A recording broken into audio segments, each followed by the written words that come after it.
awak pergilah cari dia dekat stesen bas. Sama macam tu sekali. Amin, Amin pernah ada pengalaman buatkan claim tuntutan untuk orang meninggal dunia kan? Pernah. Kalau kerja kita ni dah dipanggil hibah takaful kan? Hibah takaful, betul. Dan setahu abang, kakak tu pun, ialah arwah tu, baru ambil plan dalam masa setahun je kan? Mungkin Amin boleh share pengalaman macam mana dia ambil plan, apa yang berlaku selepas tu kan? Sampailah claim dia dapat kita uruskan dengan baik. Okey. Dia sebenarnya macam ni dalam actually waktu tu dalam 2019. Dalam hujung tahun tu lah saya ada jumpa dia sebab kita kenal pun melalui referral lah. So bila kita jumpa, first time jumpa stranger tu, kita explain apa yang dia perlu, apa yang dia perlu ada, medical atau hibah dan sebagainya. And then lepas kita present semua tu memang okey lah. Dia kata dia akan respond balik after few days. And then bila saya follow up, so memang klien tu dia setuju untuk ambil plan tu, tapi dia reducekan. Waktu tu memang dia reducekan plan tu sebab dengan alasan dia kata anak nak bersekolah tahun depan tu. So lepas jadi cerita tu, dia pun ambil dah dengan plan dengan saya lepas tu. Berapa plan tu men? Dia dalam dia sebenarnya yang saya propose tu asalnya plan yang lengkap. Dalam tu ada medical dan dalam tu ada hibah. Tapi apa dia jadikan cerita, dia buat dengan saya adalah plan hibah sahaja. Hibah saja. Hibah saja sebab bajet tight lah kat situ kan. Biasalah tu. So biasalah tu. Kita fokus pada apa yang klien nak. Betul. And then bila tahun berikutnya tu, saya adalah intention untuk saya follow up balik. Kata, Kak apa khabar semua tu, kita nak buat plan medical tak? Dalam tempoh tu saya rasa tak cukup, tak sampai setahun. Lepas tu dia bagi tahu yang dia didiagnose dengan kanser tahap 4. Innalillahi wa inna ilaihi. Tak sampai setahun lepas ambil hibah takaful tu, masa Amin follow up, ambil apa orang kata networking dengan dia, repo dengan dia kan, ambil tahu pasal dia, tanya khabar.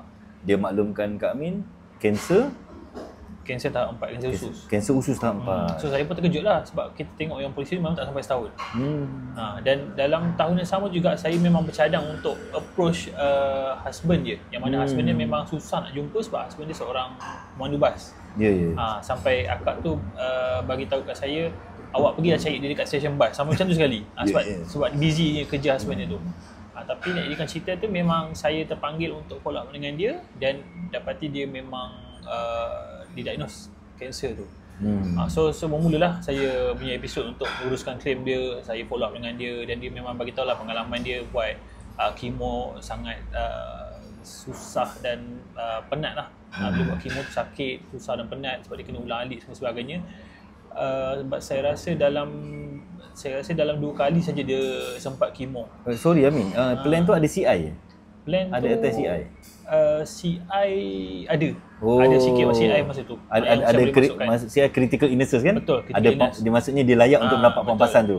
Ikut bajet masa tu dia CI dia dalam 20,000 saja. So hibah dia total dia 50, critical illnesses coverage 20. Betul. Okey. Berapa premium tu sebulan? Premium dia dalam 100 lebih. Daripada yang saya asalnya dalam 200 lebih jadi 100 lebih sebab dia kata nak bajet semua kan. Okey boleh.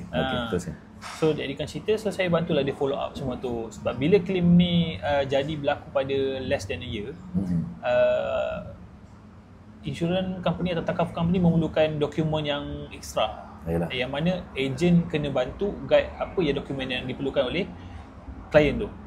So memang dia nak tengok lah mana awal asal diagnosenya, klinik mana yang first detect semua sebagainya. So saya bantu dia lah untuk uruskan benda tu.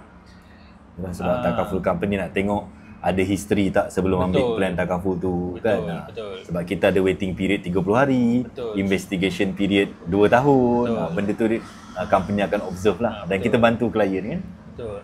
And then tak berapa lama lepas tu saya dapat berita lah yang mengatakan akak tu telah kembali lah ke rahmatullah. Innalillahi. So itu pun husband dia update saya dan husband saya terus contact dan terus jumpa dengan husband. Husband tak ada meletak harapan untuk pampasan dan sebagainya, tapi saya berjanji dengan dia, saya bantu dia untuk claim ni. Masa dapat tahu dia kena critical illnesses, kanser tu, hingga dia meninggal tu berapa lama tempoh?